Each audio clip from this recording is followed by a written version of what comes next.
Muy bien, entonces hoy vamos a hablar sobre inmunidad primero. Inmunidad. Nosotros hasta ahora vimos, este era el tema de hoy. Después les doy la presentación del trabajo práctico. En la presentación del trabajo práctico podemos seguir hablando la clase que viene, porque la clase que viene es de repaso también. No es necesario que para la clase que viene tengan el trabajo presentado, si lo tienen mejor, pero vamos a usarla también si quieren, por si les queda alguna duda en la resolución. No les va a quedar, creo, porque es muy sencillo. Pero bueno, de todas maneras estamos atentos. Nosotros hasta ahora, este es el trabajo de inmunidad y de vacunas. Ustedes piensen que nosotros hasta ahora, ¿qué habíamos visto?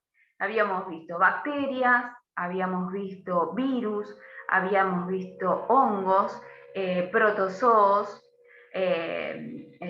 todo tipo de parásitos, todo este tipo de microorganismos producían una infección dentro de nuestro cuerpo.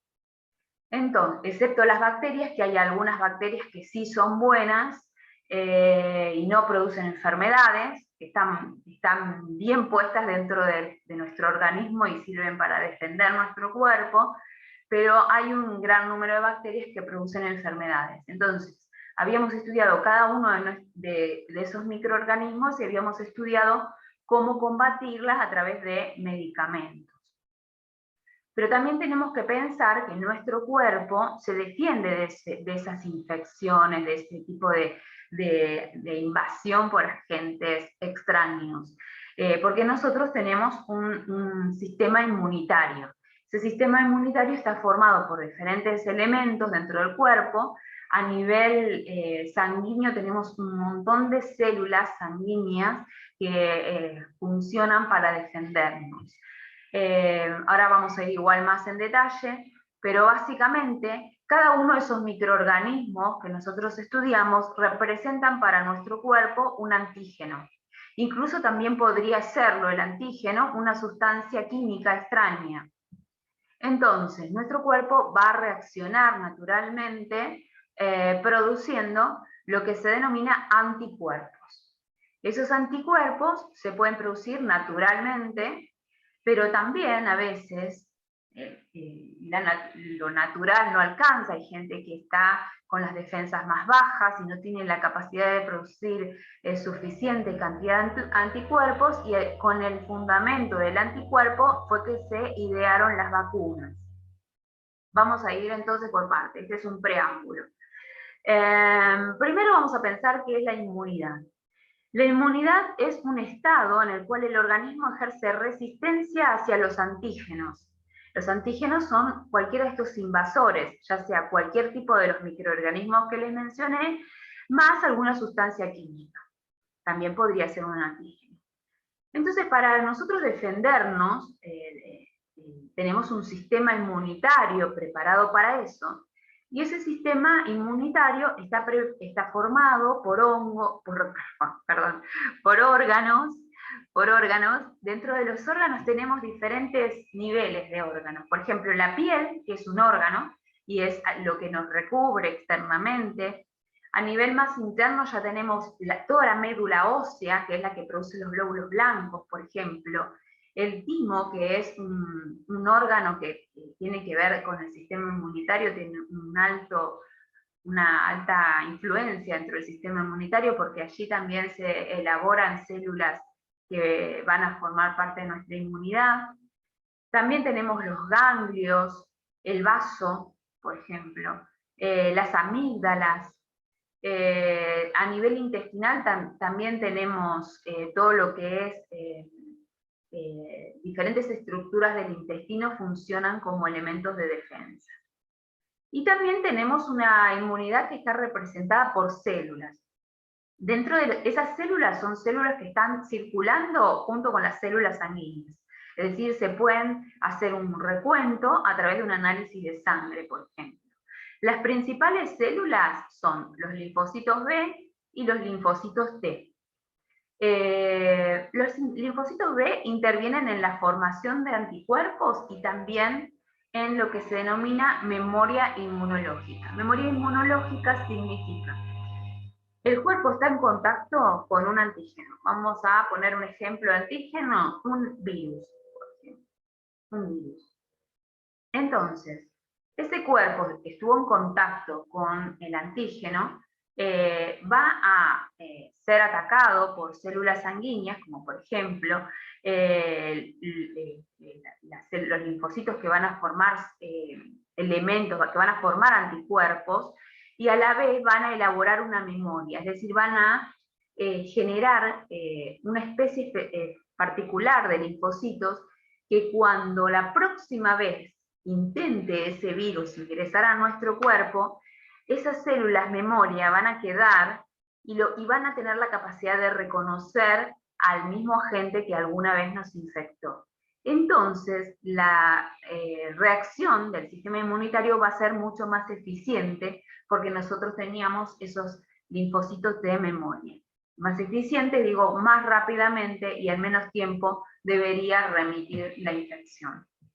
Existen otros tipos de células, como por ejemplo los linfocitos T, que son los que producen lo que se denomina inmunidad celular. Entonces, importante poder definir acá, tener recontra claro estas dos definiciones.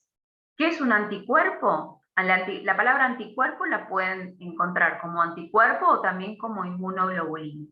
Lo que es en realidad un anticuerpo es una proteína.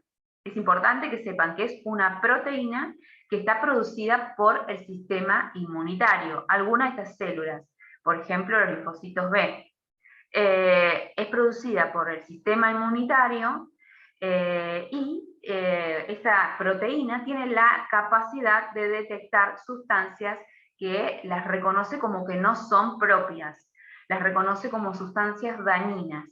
Entonces, a estas sustancias no propias o dañinas las reconoce como lo que se denomina antígenos y actúan en consecuencia. Entonces, el anticuerpo es una proteína capaz de reconocer a un antígeno, una forma resumida. ¿Y qué es un antígeno? Un antígeno es ese agente extraño que ingresa en nuestro cuerpo, que puede ser un virus, puede ser una bacteria, puede ser un hongo, acá no lo puse, pero puede ser un hongo, puede ser algún parásito, y también puede ser una toxina. Y una toxina puede ser una sustancia química, que no es un ser con vida, digamos, no tiene nada que ver con lo que es la vida, pero sí ese agente químico puede producir una reacción del sistema inmunitario. Por ejemplo, un veneno, por ejemplo, la picadura de una avispa. Bueno, entonces nosotros, este es un poco un gráfico de lo que, y un poquito para ampliar el tema, que nosotros habíamos dicho, que tenemos tejidos o tenemos órganos para poder defendernos de agentes extraños, un poco acá están representados en el gráfico, y por otro lado tenemos células inmunitarias. Dentro de las células inmunitarias yo les había presentado los principales, linfocito B, linfocitos T. Pero también hay otras células que seguramente en un análisis de sangre a lo mejor les va a llamar la atención, que están contados o están hechos con algún recuento, que se denominan monocitos, macrófagos, neutrófilos, eosinófilos, basófilos, mastocitos. Todas esas son células que van junto con el tejido sanguíneo, junto con los glóbulos rojos, los glóbulos blancos, con todo eso circulan dentro de la sangre. Y son las que forman parte de nuestro sistema inmunitario, que son las que van a actuar en el momento que haya una invasión producida por un agente extraño dentro del cuerpo. También tenemos órganos, habíamos dicho, y esas eran la médula ósea, el timo, los nódulos linfáticos, el vaso, pero eso lo habíamos dicho. Un poco otro gráfico les traje como para ver cómo es la reacción antígeno-anticuerpo. Acá les traje dos gráficos. Acá, por ejemplo, en la primera parte, en la parte superior de este gráfico, estaríamos viendo, por ejemplo, esto que dice célula sería la célula de un tejido de nuestro cuerpo. Cualquiera puede ser, no se sabe cuál. Por otro lado, estos serían lo que se denominan antígenos. ¿Se ve bien, no, chicos? ¿Hasta ahora se ve? ¿Se escucha? Sí, profe. Perfecto, bien. Entonces tenemos una célula del tejido. Después de repente vienen los antígenos. Vamos a suponer que no existiera el sistema inmunitario. ¿Qué sucede? Esos antígenos van a rodear todos a la célula de nuestro tejido, la van a rodear, la van a asfixiar, la van a ahogar y le van a producir la muerte celular. Todo esto sin la participación del sistema inmunitario o de lo que se denominaría anticuerpos. Vamos a pensar qué sucedería con la presencia de anticuerpos. Nosotros vamos a tener anticuerpos y vamos a tener antígenos. Los anticuerpos están ya dentro de la sangre. Cuando viene el antígeno y anticuerpo se unen en un tipo de unión, diferentes tipos existen de unión, eso sería ya entrar muy en detalle, no lo vamos a ver, pero lo importante es que se reconocen y se unen y se pegan. Entonces, de esa manera, el antígeno queda anulado, y por más que se movilice el antígeno hacia la zona de la invasión de la célula, lo hace con el anticuerpo pegado, con lo cual logra la defensa de la célula y podemos obtener tal vez una célula que quede un poquito dañada, pero no que muera. ¿Se entiende? Entonces, el antígeno con el anticuerpo reaccionaron en una lucha como si fueran nuestros defensores y lograron que el daño hacia nuestras células del tejido no sean tan importantes. Acá hay un poco también una forma más detallada de mostrar cómo se reconoce una célula, un antígeno, una célula que capta el antígeno, que lo puede procesar. Esta célula, por ejemplo, podría ser un linfocito T, la procesa y a partir de allí forma un linfocito que va a ayudar a producir anticuerpos para combatir a la agresión, y por otro lado un linfocito T memoria que va a tener la capacidad de reconocer cuando venga la próxima infección. ¿Sí? Bueno, ¿cómo funciona todo esto? Todo esto comienza con el contacto con el agente extraño, que ya dijimos que puede ser virus, bacteria, hongo, lo que fuera. Entonces, el sistema inmunitario tiene una función defensiva, tiene una alta capacidad de diferenciar lo que no es del cuerpo. Pero existen algunas enfermedades que se denominan enfermedades autoinmunes, donde el cuerpo, porque tiene una enfermedad previa, no tiene la capacidad de diferenciar lo propio de lo ajeno. Entonces, muchas veces sucede que los anticuerpos van en contra de elementos que el organismo realmente necesita, incluso células o tejidos. Y ahí es donde se producen grandes dolores, grandes discapacidades, porque pueden afectar, por ejemplo, articulaciones u órganos. Entonces, el tratamiento para estas enfermedades autoinmunes es tratar de reducir al máximo la cantidad de anticuerpos o células pertenecientes al sistema inmunitario para que no haya tanto ataque, tanta lesión. Esto se logra con los corticoides, altas dosis de corticoides. Se los voy a poner acá para que les quede, porque no estaba anotado. Ahí está. Esto sería para lo que lo recuerden. En el caso de las enfermedades autoinmunes se tratan con corticoides porque entre todas las características que tienen los corticoides, que ya lo hemos visto los corticoides en muchas enfermedades, desde que empezó el año, otra que tienen es disminuir la capacidad del sistema inmunitario de actuar, porque disminuye las células inmunitarias, porque disminuye la formación de anticuerpos. Entonces con eso tenemos menos ataques. Pero esto es para el caso de enfermedades autoinmunes. Nosotros ahora vamos a hablar de un organismo que no tiene esa enfermedad, un organismo que simplemente está sano, pero recibe la infección de un agente extraño. Nosotros lo que tenemos es una inmunidad innata, sin necesidad de ningún elemento químico, ningún medicamento, que está dado por la piel, por las mucosas, por la saliva. Yo les contaba en alguna de las clases que, por ejemplo, la saliva tiene una composición, acá la traje un poquito más en detalle, con enzimas y con diferentes bacterias que lo que hacen es destruir a cualquier agente extraño que quiera incorporarse. No a todos, porque a veces no lo logra, pero a una gran cantidad sí. Por ejemplo, en el caso de las mucosas, tenemos las mucosas intestinales, la mucosa vaginal, por ejemplo, que tiene un hongo, que en una determinada población es algo que funciona como defensa.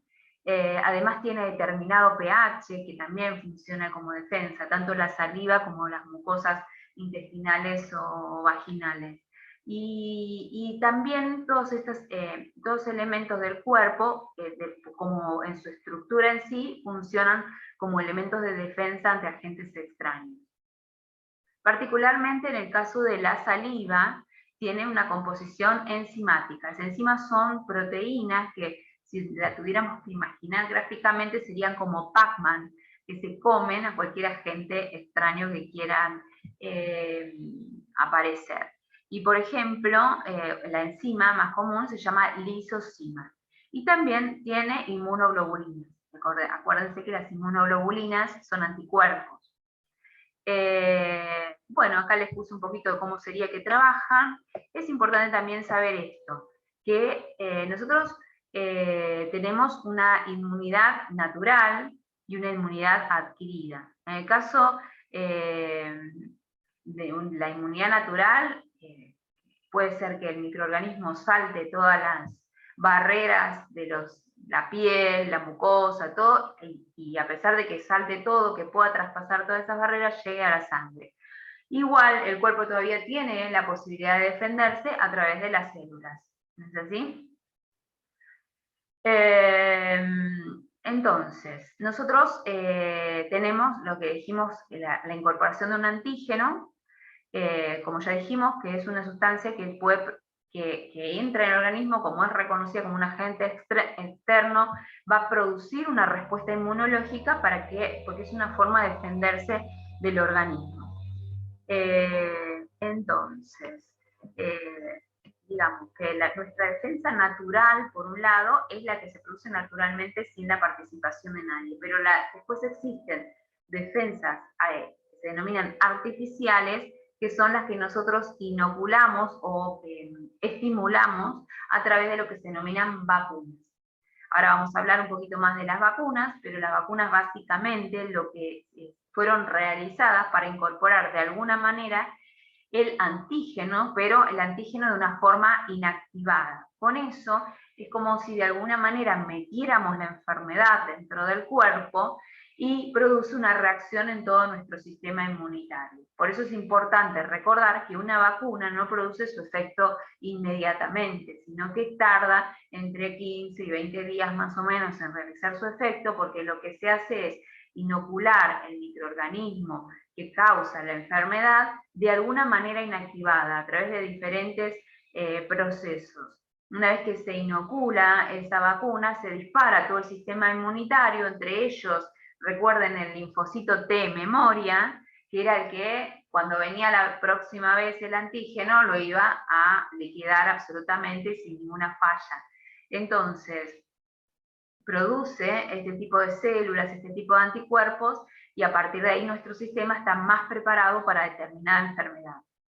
Entonces, bueno, habíamos dicho que el anticuerpo también se denomina inmunoglobulina, y que, bueno, que los tipos de inmunización habíamos dicho que pueden ser la espontánea, donde el cuerpo se arregla solo, la artificial, que sería a través de las vacunas, y existe una más, que es la pasiva.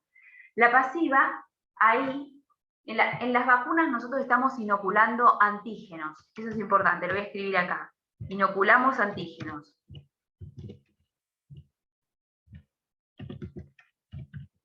Antígenos inactivados. Estoy poniendo todo mal. Antígenos inactivados. Bueno, por algún mecanismo. Y en el caso de la inmunización pasiva, lo que hacemos es inocular anticuerpos. Es decir, en este caso, la inmunidad pasiva va a ser más rápida. ¿Por qué? Porque nosotros no esperamos a que se dispare todo el sistema inmunológico para que se generen los anticuerpos, sino que lo que hacemos es inocular directamente el anticuerpo preformado, con lo cual en menos de 2 horas el cuerpo ya está listo para combatir esa enfermedad. Un ejemplo muy común en farmacia es el caso del Gamatef. El Gamatef tiene la vacuna antitetánica y el suero antitetánico. La vacuna antitetánica es la que tiene, digamos, la bacteria del tétanos, la tiene inactivada. Entonces vos colocas la vacuna y tenés que esperar 15 o 20 días para que el organismo reaccione, dispare todo su sistema inmunitario y se quede listo y preparado para cualquier tipo de contaminación con esta bacteria de nuestro cuerpo, ¿no? En el caso de la inmunidad pasiva, se aplica cuando nosotros no contamos con esos 15 o 20 días para que esperar a que nuestro cuerpo reaccione.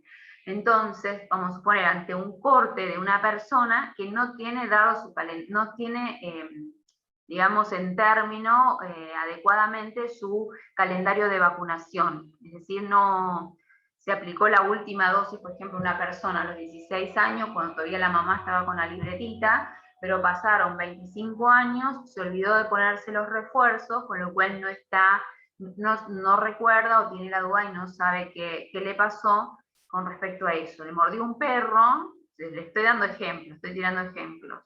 Mordió un perro, el perro, o que si es sobre todo un perrito que esté de la calle, puede transmitir el tétanos. Entonces lo que se hace es aplicar el Gamatet, que es una caja que adentro tiene suero y vacuna antitetánica. Entonces con el suero logramos que el cuerpo esté protegido en menos de 2 horas contra esa enfermedad y evitamos cualquier tipo de riesgo por el tema de que el esquema de vacunación había sido interrumpido. En este caso, digamos que cubrimos todo el espectro, ¿no? Bueno, también hay que tener en cuenta que, que uno puede tener un primer contacto entonces con el microorganismo o con el antígeno, y en un segundo contacto es donde se utiliza el linfocito T memoria, o lo que se denomina memoria inmunológica, donde digamos, la respuesta va a ser mucho más efectiva. Y ese primer contacto puede ser con el microorganismo en sí, con una determinada enfermedad, o puede ser con una vacuna, donde nosotros estamos poniendo de alguna manera el virus, pero de una manera inactivada, de tal forma que no genere la enfermedad. Entonces, de esa misma forma, en el segundo contacto, donde venga la enfermedad de verdad, el cuerpo va a estar preparado. Ese sería más o menos el sistema por el cual funciona. Si tenemos que definir vacuna, es toda preparación que contiene sustancias antigénicas capaces de conferir inmunidad activa. Es decir, que puede estar constituida por el mismo agente infeccioso atenuado por una toxina o directamente por el antígeno. Generalmente los microorganismos no producen la infección por la totalidad de toda su estructura, sino que tienen una zona que se llama porción antigénica, que es la que produce toda la inflamación.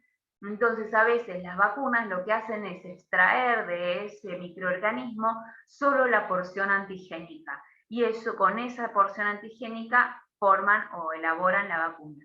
Entonces, lo más importante es que de alguna manera se está inoculando el antígeno, y de alguna manera ese antígeno está inactivado y no va a producir la enfermedad, pero sí va a producir una respuesta inmunológica que va a dejar al organismo preparado para cualquier infección o nueva infección con ese elemento. Las vacunas pueden ser unidosis, es decir, pueden venir un frasco, y de ese frasco yo saco un montón de dosis y voy aplicando. Por ejemplo, la BCG también puede venir unidosis, por ejemplo, se da una vez en la vida y ya está. Combinadas, por ejemplo, pueden ser que apliques una sola inyección y adentro tenga protección contra 3 o 4 enfermedades. Y después tenemos las multidosis, que son, por ejemplo, la vacuna antitetánica, como habíamos nombrado el ejemplo, que requieren numerosos refuerzos. Las formas de inactivar esos agentes para formar una vacuna pueden ser agentes muertos inactivados, es decir, el mismo microorganismo pero inactivado y muerto. El toxoide, es decir, la porción antigénica, por ejemplo. O pueden ser vacunas conjugadas, es decir, unen esa porción antigénica, la unen a una proteína transportadora, con eso la hacen menos complicada todavía. Y todo esto se hace a través de ingeniería genética.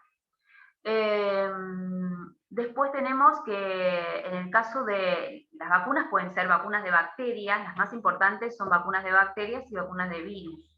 Ejemplos de vacunas de bacterias tenemos, por ejemplo, bacterias vivas atenuadas, tenemos la BCG, después tenemos algunas bacterias vacunas para bacterias que están hechas en base a polisacáridos con un carrier, que sería una proteína. Después tenemos... Perdón, profe, Sí. ¿la BCG no es la que nos dan contra la tuberculosis? Sí, sí, sí, exactamente, muy bien. Ahora disminuyeron la cantidad de dosis. Ahora vamos a ver un poquito calendario de vacunación, porque al principio había más dosis dentro de nuestra vida con la BCG. Y después tenemos, por ejemplo, proteínas de membrana externa de la porción antigénica, que sería, por ejemplo, el meningococo B. Vacunas de virus tenemos, por ejemplo, la polio, la rubiola, la parotiditis, sarampión, fiebre amarilla, fiebre hemorrágica. Estas son vacunas de virus atenuados. Después tenemos bacterias inactivados completamente. Tenemos la vacuna de la gripe, la vacuna de la polio, pero la inyectable, la vacuna de la rabia y la vacuna de la hepatitis A. Y otro ejemplo de vacunas con porción antigénica tenemos, por ejemplo, la hepatitis B. Todas estas son vacunas de virus, es decir, son enfermedades producidas por virus. Y lo que nosotros hacemos es tenemos vacunas. Las vías de administración tenemos vía oral, por ejemplo, tenemos la del rotavirus ahora, que es para la infección a nivel estomacal, la que produce gastroenteritis. Tenemos vacunas subcutáneas, por ejemplo, la vacuna de la varicela, y tenemos vacunas intramusculares, la mayoría son intramusculares. Acá hacemos una diferenciación entre bebés y adultos. Cuando el bebé tiene menos de un año, la vacuna se aplica en la zona anterolateral del muslo, cuando el bebé tiene menos de un año. A pesar de que es una zona para la piel un poquito más sensible, nos saca la peligrosidad de poder tocarle algún nervio al bebé, porque por ahí es muy delgadito o demás, ya que hubo muchos casos. Antes este tipo de las vacunas intramusculares se daban en la colita, cuando vieron que hubo muchos casos de complicaciones por vacunas aplicadas de esa forma, se entendió que la mejor forma era en la piernita. Y para los adultos, las mismas vacunas que se aplican intramuscular van en el músculo deltoides en general, excepto la vacuna antitetánica que puede ir en el músculo deltoides o puede ir en la cola. O en el glúteo, mejor dicho. Casos que se deben postergar, situaciones en las cuales se debe postergar la aplicación de vacunas. Esto lo saben más o menos de cuando se habrá ido a vacunar alguna vez. Fiebre, por ejemplo, estado gripal, vómitos, alergias, están cursando alguna enfermedad y el médico no autoriza. También es importante con respecto a vacunas tener en cuenta que generalmente necesitan una forma de conservación de entre 2 y 8 grados, con lo cual siempre se guardan en la heladera de la farmacia, y si uno la va a vender al paciente y el paciente no se la va a aplicar en la farmacia, uno tiene que entregarla con todo un sistema para no perder la cadena de frío, que consiste en una bolsita térmica y un hielo refrigerante, con un gel refrigerante, finalmente está hecho, con lo cual metemos el gel refrigerante, la bolsita y el medicamento, se cierra bien la bolsita térmica, y eso te da la garantía de que la vacuna por 2 horas va a estar bien conservada. Está preparado para 2 horas. Más de 2 horas hay que buscar alguna otra. Porque a veces viene la consulta, te compran la vacuna y dice, yo me voy a volar a Bariloche en avión y me la quiero aplicar allá porque está mi prima que es enfermera, por ejemplo. Sí, pero hay que tener en cuenta que son 2 horas. La prima tiene que estar en el aeropuerto esperándola con la aguja, porque si no, no llega la vacuna. Bueno, en el caso de embarazadas, por ejemplo, la vacuna antigripal está especialmente indicada. La triple bacteriana también está especialmente indicada, y la sabina inactivada en algunos casos se aplica también. Las vacunas que no se pueden aplicar bajo ningún punto de vista es varicela y rubiola, en embarazadas estamos hablando, ¿no? De todas maneras, todas las vacunas que se aplique a una embarazada siempre tienen que traer orden médica para no tener ningún tipo de complicación. Todo lo que, digamos, tome una embarazada, en realidad es mejor que esté recomendado por un médico. Es muy poquito lo que está probado que una embarazada no puede tomar sin riesgo. Bueno, O sea, hasta perdón, profe, o sea, quiere decir que la embarazada, si no tiene permiso o autorización del médico, no puede darse ninguna vacuna. no, generalmente las vacunas que los médicos le van a dar, igual esto es para que ustedes lo sepan básicamente, le van a dar la vacuna triple bacteriana y le van a dar generalmente la vacuna antigripal. Esas dos vacunas de cabeza les toca a las embarazadas, es decir, si en una de esas la embarazada se olvidó por alguna razón la orden médica, pero tiene un calendario de vacunación en la mano o sea, que no lo tomen como algo muy traído de los pelos, que le den una vacuna antigripal o una vacuna triple bacteriana. Bustrix es la marca de la vacuna triple bacteriana. Pero todas las demás vacunas, si no es con orden, no. Yo les digo esto como una excepción, porque a veces las mamás embarazadas están con otros chiquitos, con el trabajo y un montón de cosas, y a veces decirle no de manera fríamente, por ahí uno puede un poquito investigar y te das cuenta que si es para una Bustrix, es lógico que una mamá embarazada se la tenga que aplicar, entonces puedes incluso consultar con la farmacéutica y bueno, la farmacéutica puede incluso acordar, después me traes la receta, después me traes la orden, es así, digamos. Pero yo les digo, este es un punto de vista personal, hay gente que dice no, y también es súper respetable, porque la realidad es que una receta médica, una orden médica, siempre te protege legalmente de todo. Pero bueno, hay situaciones y situaciones, ¿no?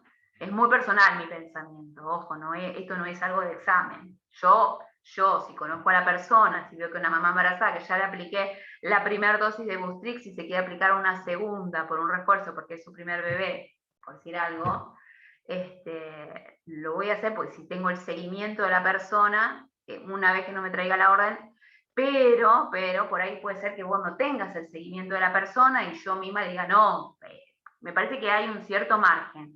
Lo que sí quiero transmitirles es que una Bustrix, o sea, una triple bacteriana o una antigripal, son vacunas que una embarazada puede aplicarse. Y es más, de hecho, tiene que aplicarse porque la protege de enfermedades que después le pueden llegar a traer consecuencias en el momento del parto o antes. Bueno, creo que hasta ahí estamos. Les quería mostrar un poquito rápidamente la otra parte de las vacunas que tengo preparada, que, a ver qué era esto que teníamos acá. Bueno, este es el dibujito que ya lo vieron. El calendario de vacunación. Dentro del calendario de vacunación, todas las farmacias dentro del gabinete tienen que tener el calendario de vacunación exhibido. Yo puse, este es el del año pasado. Supongo que mucho no habrá cambiado, pues generalmente cada año, cada 2 o 3 años, alguna pequeña modificación hay. Es importante que el calendario de vacunación, sobre todo hasta el año y medio, tengan noción de qué es lo que tienen que darse. Esto es importante que lo sepan. Y les estoy hablando de cosas comunes, ¿no? Como algo que uno tiene que tener comúnmente en la mente, como por ejemplo, a ver, por decirles, la dosis de la hepatitis B, la quíntuple que es una vacuna que se da a los 2 meses, a los 4 meses y a los 6 meses. La vacuna de la polio, por ejemplo, la vacuna del rotavirus cuando se da. Después ya todo lo demás, como por ejemplo, hay ciertas vacunas, como por ejemplo así, fiebre amarilla o fiebre hemorrágica, Estas son vacunas que están en el calendario de vacunación, pero solo si la persona viaja, ¿no? A determinados lugares donde hay enfermedades endémicas, ¿no? Bueno, que más o menos hasta el año y medio de vida tengan presente más o menos qué es lo que va, ¿sí? Eso estaría muy bueno. Después también les traje, y esto es a nivel decorativo, pero está bueno para que lo tengan y lo guarden también como un documento, si algún día van a trabajar a alguna farmacia, es un gran aporte que ustedes pueden dar a la empresa, porque acá tienen marcas comerciales de diferentes vacunas. Esto lo hicimos una vez en una de las farmacias donde estuve trabajando, y servía mucho para los chicos de mostrador, para venir a buscar el ayuda a memoria, porque, por ejemplo, el médico te prescribe vacuna triple bacteriana y nunca nadie se acuerda que es la Bustrix. Entonces, como nosotros en nuestros programas de facturación buscamos generalmente por marca comercial, pues si buscamos por droga, por principio activo, no se encuentra como triple bacteriana tampoco. Entonces, es difícil encontrarla por principio activo, es mucho más fácil por marca comercial, con lo cual esta tablita es útil para saber que la triple bacteriana es la Bustrix, que no se confunda con la triple viral, existe una triple viral, a ver si la tengo acá. Triple viral es la MMR, pero no sé si está todavía acá. Cuádruple, antitetánica, triple bacteriana, cuádruple, no sé si está la triple viral. MMR Sí, estaba ahí, la profe. ¿Está MMR la pasaste, sí, la pasaste. ¿Sigo abajo? A ver si la tenemos. MMR acá. Está, MMR. Ahí está, Triple ahí viral. está. Es muy importante eso, no confundir triple bacteriana con triple viral, porque una es de 3 infecciones bacterianas posibles y la otra es de 3 infecciones de virus posibles.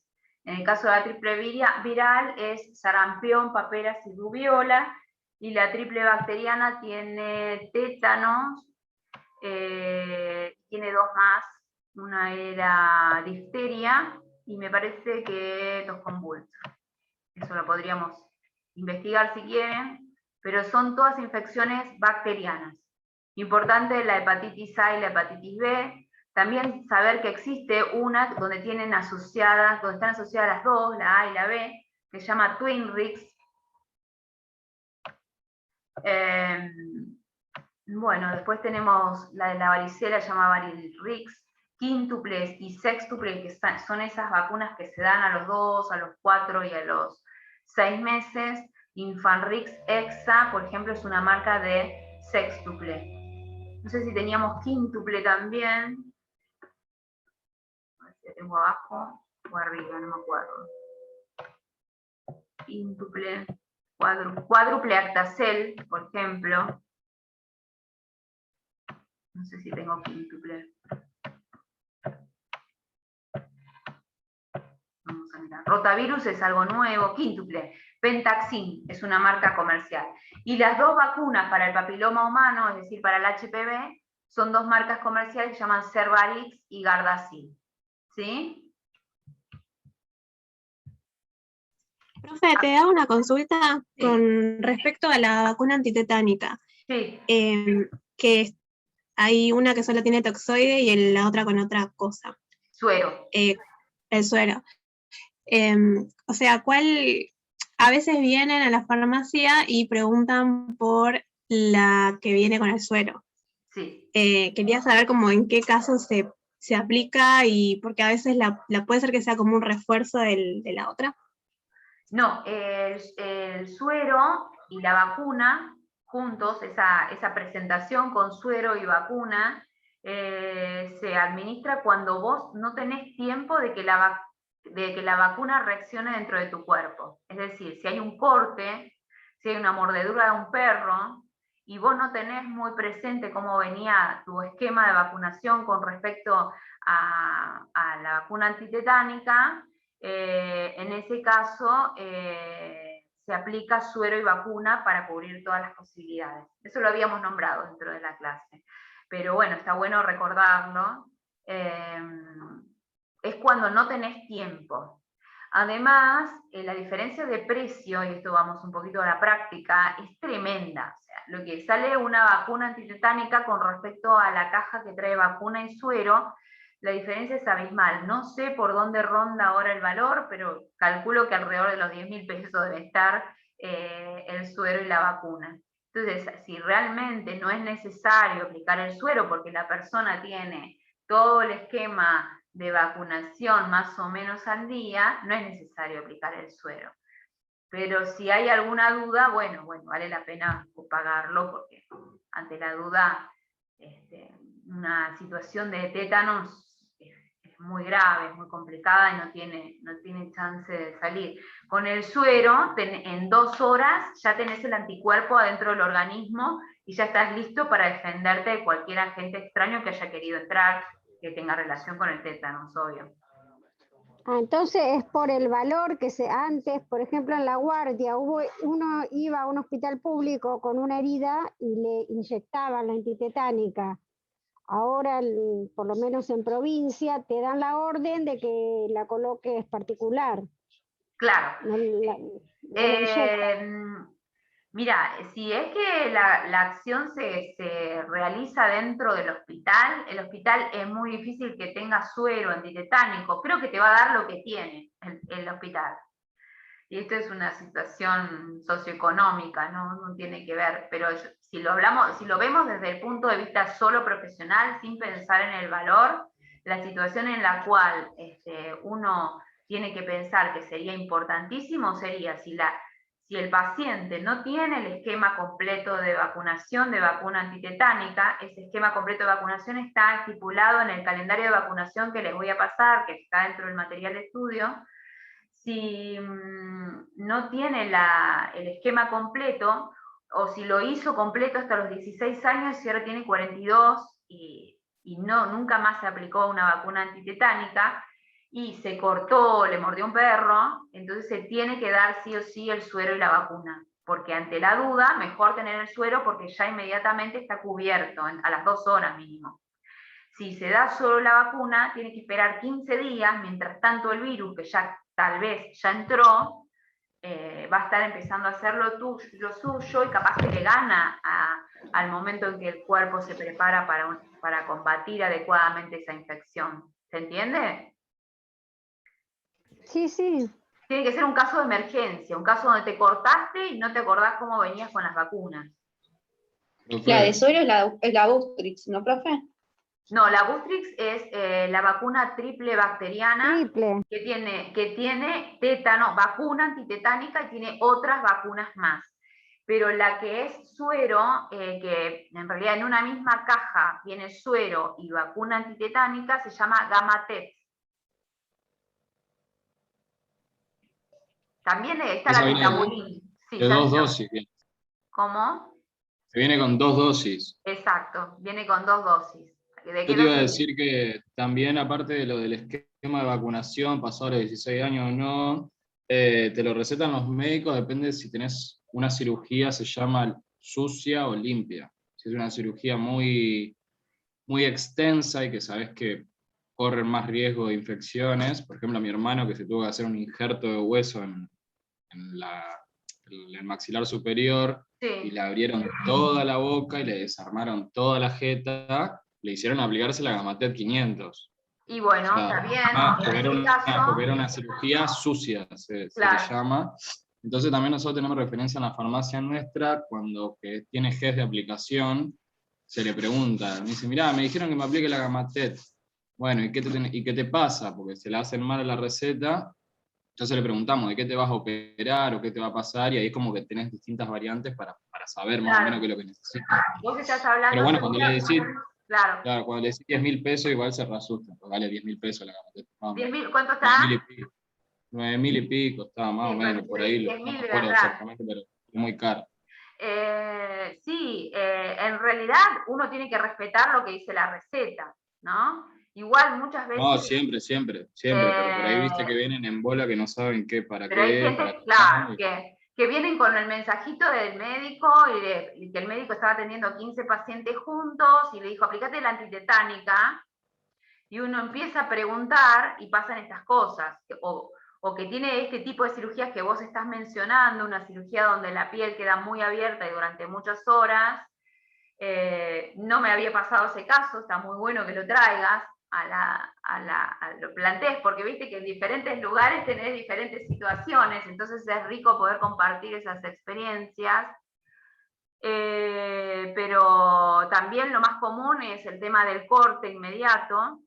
Entonces llaman al médico amigo, el médico amigo rápidamente le contesta, ponete una antitetánica. Pero si uno empieza a indagarle al paciente, esa persona hace 25 años que no se pone una vacuna antitetánica, por ejemplo, y está con la herida toda abierta, vamos a suponer, por cualquier lesión que haya sido, ya sea un clavo, se clavó un clavo o lo mordió un perro.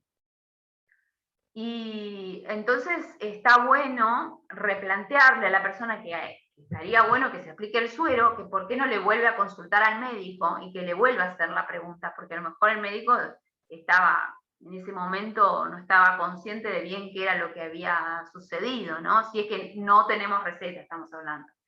Si hay receta, sí, también se pueden equivocar. Igual siempre con receta. Sí. Aplicación con Sí, receta. la receta También, es la garantía, de última. Pasó El médico, una vez que no fue, claro, no fue un perro, fue una lata de un choclo. ajá, Y vieron a la lata. una lata de choclo se cortó todo el dedo. ¿Hace cuánto que no te pones? Le preguntó el médico. No, pasaron más de 10 años. Bueno, Gamatet, las dos, sí o sí. Claro. No, porque no necesita un refuerzo, sino que necesita el esquema entero. Claro, exacto. Esa es la diferencia. La lata más cara del mundo de choclo, ¿viste? Sí, sí, el choclo insertado en tu carne. Sí, pobre chica, no podía creer. Sí. Bueno, Sí, pasan esas cosas. Y pasan, son accidentes domésticos. Bueno, vamos a presentar, no los quiero agobiar, pero tenemos que terminar un poquito con esto. Rápidamente vamos a compartir la pantalla igual. Todo esto se los voy a escribir en el trabajo práctico, pero antes que nada, la consigna del trabajo práctico va a ir escrita. Yo porque sí les doy un descansito, aunque sea de 15 minutos. Profe, otra cosa. Sí. ¿Para cuándo habría que entregarlo? No sé, de acá a una semana. Tenemos fecha hasta el día del examen. Tenemos posibilidades hasta el día del examen. Pero si lo tienen para la semana que viene, que es clase de consulta, mejor. Porque si tienen más o menos armado para la clase de consulta, me pueden ir preguntando. Me pueden ir preguntando si algo tienen dudas, ¿sí? Perfecto, gracias, profe. Les voy a mostrar entonces esto. Esto es una ley, chicos. Esto es una ley que la saqué en este caso del Colegio de Farmacéuticos. No sé exactamente. Acá está, ley nacional. Es nacional, o sea que afecta a toda la nación, 19.303, la ley, donde te especifica qué es un medicamento, ¿no? Lista 1, lista 2, lista 3. Que clasifica a los medicamentos en psicotrópicos, estupefacientes y sustancias peligrosas. A su vez, los psicotrópicos se clasifican en lista 1, 2, 3 y 4, ¿sí? Que están especificadas con número romano. De la lista 1 y la lista 2, nosotros no comercializamos nada en las farmacias comunes, oficinales. De la lista 3 y 4, sí. ¿Cómo son las condiciones? ¿Cómo es la compra? La compra es con vales oficiales, es decir, el comprador de la farmacia no puede ir y decirle a la droguería, che, mandame 3 Roinol. No, el farmacéutico tiene que hacer un vale especial, sellarlo, firmarlo con determinados requisitos, lo que fuera, entregárselo al señor que reparte de la droguería y al día siguiente o a los 2 días la droguería te lo trae como pedido. Eso es un psicotrópico de lista 3. La dispensa es con recetario rosa para la provincia de Buenos Aires. Para la ciudad de Buenos Aires es una receta blanca que tiene que tener un membrete del médico, el nombre del paciente, el documento del paciente, firma y sello del médico. Se asienta dentro de todos los libros que tiene la farmacia, se asienta en el libro recetario primero y luego en el libro de psicotrópicos, donde se genera una entrada, una salida y un saldo. Es decir, cuando viene la inspección del ministerio, se basa en el saldo que dice ese libro de psicotrópicos y dice, vos tenés que tener en este lugar 3 Roinol y tenés 1, te faltan recetas de 2. Entonces hay que buscarla urgentemente porque si no el farmacéutico va preso. Y no es broma, o sea, va preso. Después tenemos los medicamentos de lista 4 son los más comunes. Por ejemplo, ahí tenemos el clonazepam, el bromazepam, el diazepam, lorazepam. Tenemos también seguramente sertralina. Ahora lo vamos a ir viendo uno por uno, ¿no? Y también en Provincia de Buenos Aires van con recetario rosa. Yo estos chicos los saqué del Colegio de Farmacéuticos de la Provincia de Buenos Aires. El recetario rosa no corre en el resto del país, pero sí es importante que las recetas vengan con el nombre del paciente, el número de documento del paciente, la fecha, la descripción de los medicamentos en cuanto a su dosis, básicamente, la firma y el sello del paciente. Estos son todos los medicamentos por orden alfabético que pertenecen a la familia de los psicotrópicos. Pero yo solamente en total, entre psicotrópicos, les voy a hacer ver 14 nada más. Ustedes de acá, por ejemplo, vamos a un ejemplo, fenobarbital. Fenobarbital es el luminal, para que los que no lo conocen, no sé si todas las farmacias comercializan luminal. Como es un medicamento de lista 3 que se compra a través de Vale, algunas farmacias deciden no trabajarlo. Algunas farmacias sí, lo tiene que pedir el farmacéutico a través de un Vale. Y para poder venderlo tiene que ser en Provincia de Buenos Aires con receta rosa y en el resto del país con estas características que les había mencionado. Estos son todos psicotrópicos de las diferentes listas. Pero nosotros, acuérdense que trabajamos solo 3 y 4 en farmacia. Todas estas, todos por orden alfabético, todas. Y ahí al lado les dice qué lista es. Bueno, llegamos a la Z y vinieron los estupefacientes. Son sustancias comprendidas en esta ley nacional. Sí. ¿Alguien me quiere hablar? No. Los estupefacientes son sustancias comprendidas en esta ley nacional. Básicamente, por definición, un estupefaciente son sustancias químicas, sintéticas o semisintéticas que derivan de la molécula de la morfina, ¿sí? O que están muy emparentadas molecularmente con la morfina. Entonces, tenemos lista 1, lista 2, lista 3, lista 4, y de nuevo también las condiciones de compra y uso. En el caso de los estupefacientes, digamos que la peligrosidad viene al revés. ¿Se acuerdan que en psicotrópicos nosotros hacíamos 3 y 4?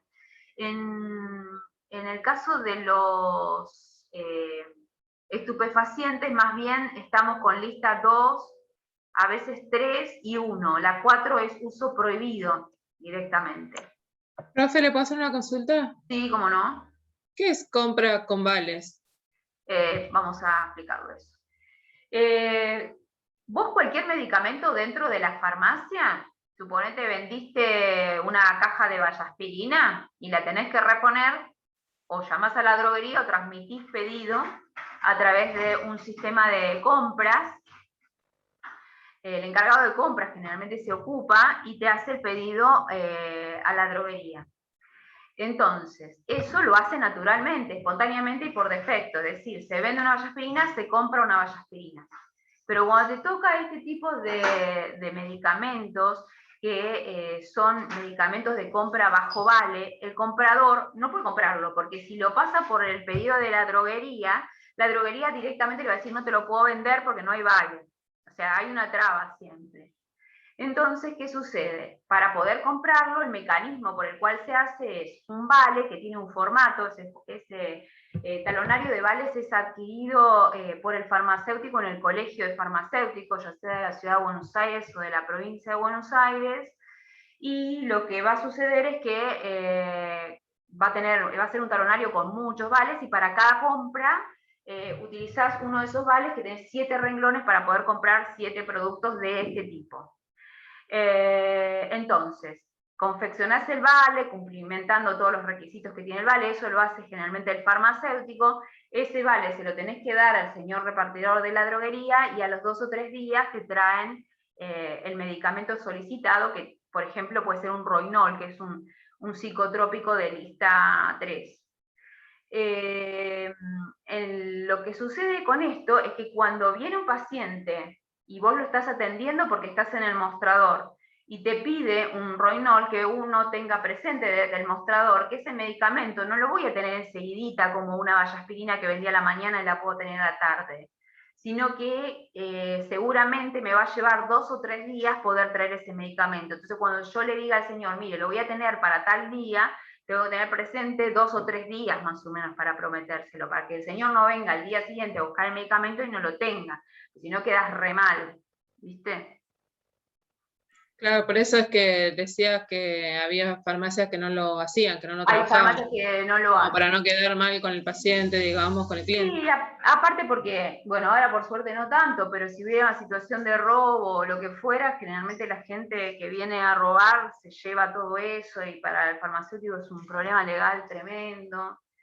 Muchas veces quieren evitar también todo eso. Es por eso. Bueno, si quieren seguimos presentando el trabajo. Falta poquito ya. Teníamos entonces listados de estupefacientes y lo mismo también tenemos estupefacientes de la lista, de diferentes listas con las características, si se compran por vale o no se compran por vale, y las características de cada lista. Y después tenemos el listado de cada una de las drogas que forman parte de los estupefacientes según esta ley nacional. Es larga la ley, no es para que se la aprendan todas. Yo les voy a dar solo, ya les dije, 14 o 15 o 16, no me acuerdo cuántas anoté. Pero esta es larga la lista, pero ustedes la pueden tener a mano, por esto que yo les decía. Porque si viene una persona y dice, no, a mí el médico me dijo que esto no lleva receta, si ustedes le muestran esta ley, se termina toda la discusión, básicamente, si tienen la ley a mano. Les decía que, bueno, lista 2 más o menos, lista 3 también, pero la lista 1 no, era uso prohibido, habíamos dicho, de estupefacientes. No, perdón, lista 4, uso prohibido, al revés. El tema de la peligrosidad es inverso al de los psicotrópicos.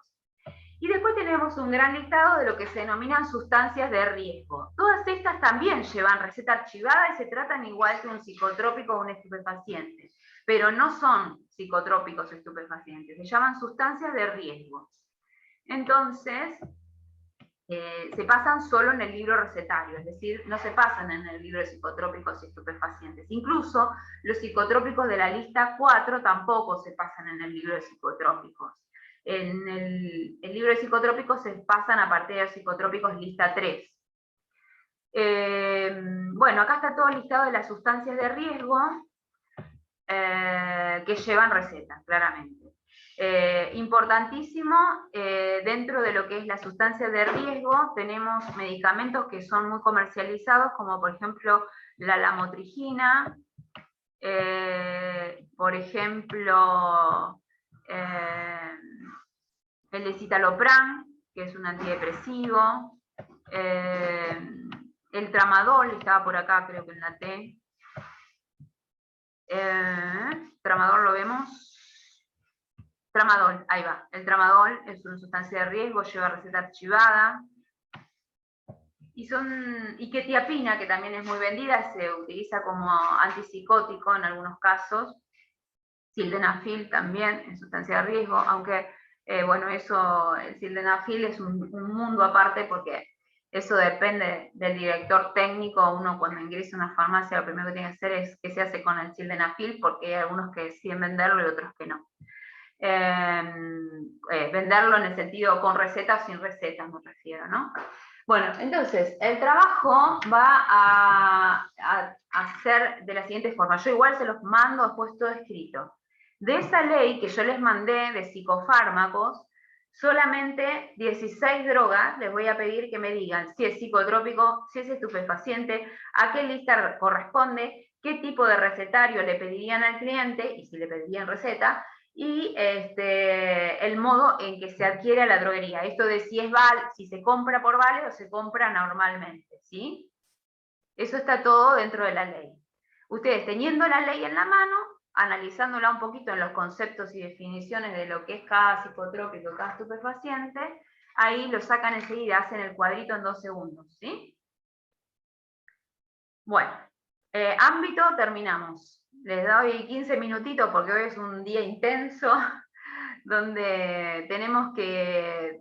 Es el último día de incorporación de conocimientos y ya a partir de esto es solamente hacerlo firme el conocimiento, ¿no? Así que hasta acá, hoy es el último día de conocimientos nuevos y con estos elementos ustedes ya van a salir al mundo laboral de las farmacias, si Dios quiere, y por eso quería que tengan que tengan elementos para poder desenvolverse.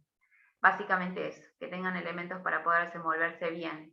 Y no que después se diga por ahí, y no hiciste el curso de auxiliar, ¿cómo no sabes esto? No, esto ustedes se van sabiendo lo más importante para movilizarse dentro de la farmacia. Bueno, hacemos un descansito y volvemos. Sí, profe. ¿A qué hora, profe? Volvemos 19:35, ¿les parece? Listo. Dale, chao.